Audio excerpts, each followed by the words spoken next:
Hey everybody, IcyCat here. Dustline launches in a couple of days, but I've got an early peek just for you about some of the new features we'll be seeing. Let's take a closer look at what some of those are next.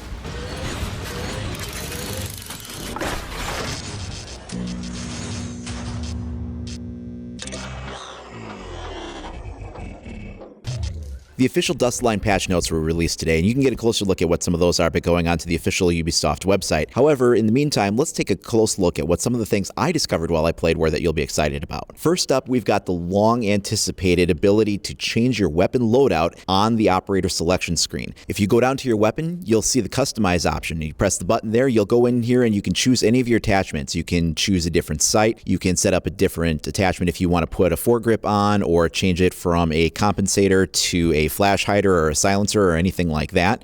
This is really handy if you've been playing some terrorist hunt and you've got suppressors and lasers on, and then you switch over to the PvP mode and you realize you forgot to take them off. Now you don't have to back all the way out to take some of these features off or put them on, or whatever you want to do. You can also choose to set up your weapon skins or your weapon charms. If you want to do that, you can set that up in this menu as well.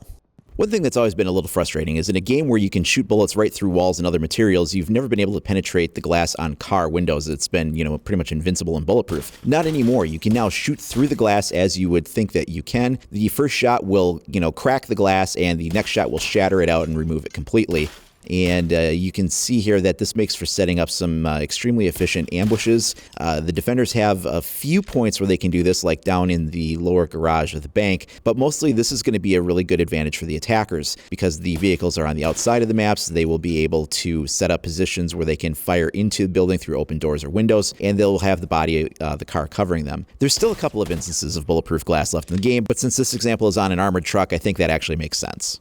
Next up is the Gadget Cancellation feature. So now you can go up to an object and you can interrupt your sequence of animation at any time. Previously, when you would put this object on, you were stuck in it and it would destroy the gadget, and that would be it. There'd be nothing you could do. And as you can see here, at any point in the animation sequence, you can cancel it and just hop right out of it. This is handy if you find yourself stuck into a situation where you're placing an object and you come under fire, or there's something you need to react to, you have the ability to do so. Next up, let's take a look at the sights. They've changed the red dots and the reflex sights so that they're no longer so obnoxious. This is really great. I would find a lot of times playing with the red dot, it was just way too big. It would actually cover up targets at anything more than medium range, where you almost couldn't see the head of the target you were shooting at because the red dot was actually larger than your target. Well, that's no longer the case anymore. As you can see here, the red dot is a very small point. It is pretty much exactly what I would want. The only small problem that you'll have with this is that due to its smaller size, you can lose it a little bit more easily against certain backgrounds, especially very bright ones.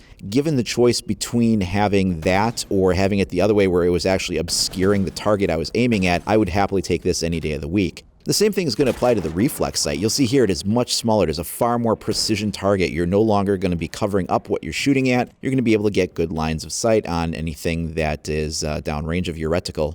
And that's just really what I'd rather see in the game. These, again, are a little bit smaller. I would still like to see some reticle customization at some point down the road, maybe allowing us to choose different styles of reticles, maybe some different colors to choose from, maybe even a few different sizes. If anybody finds this one too small, maybe there's something that's kind of like in between what it was before and what it is now. Just the ability to maybe put in a little bit of customization might be great. Another new addition is the Winners Gallery here. It's something that kind of comes across from a few other games, but will allow the winning team a chance to be profiled at the end of the match. And in the center, the MVP of the team will be placed there. The one that, really kind of pulled the most weight will be profiled. This also gives a chance to show off the different headgears or weapon skins or things like that you might be having as well. Now, for a full list of all the patch notes that are being changed, go ahead and check out the Ubisoft website, or you can find the link on the forum subreddit. It's probably also on their Facebook and Twitter pages as well. And this is the first video in a series of a few that I'm doing. I'm also going to be putting up one for each of the new operators, another one for the new map, and another one that shows the new weapon skins, charms, and headgears. Also, in one of the videos, I'm going to be revealing the contest winner for the giveaway for the free season pass, so be sure to watch videos and keep a lookout for that. In the meantime, if you haven't already, please like and subscribe, or you can follow IcyCat25 on either Facebook or Twitter to stay up to date on all the latest news and information for Rainbow Six Siege.